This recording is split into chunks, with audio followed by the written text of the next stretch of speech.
We have had a breakout year for the Northern Virginia Black Chamber of Commerce. And I am so proud to be a part of this community, providing resources, providing education. We've done it all. And tonight is a celebration of just that.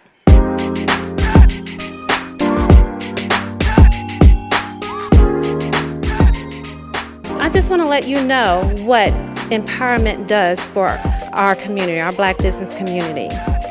You're in the right place at the right time when you're here with NVBCC. So tonight is full of conversations, community. Enjoy this evening and just remember who you are and what you are.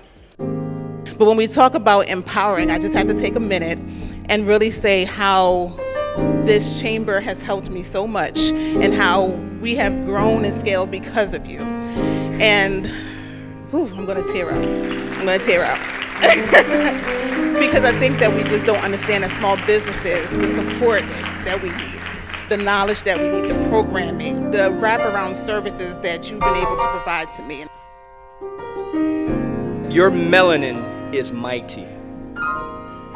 There is power in being a minority-owned business. Whether you're Black, Hispanic, Indian, Asian, you must understand that your cultural diversity is a strength and not a weakness. I encourage everyone here to seize that power and accept it, because it is your perspective that will make all of the difference.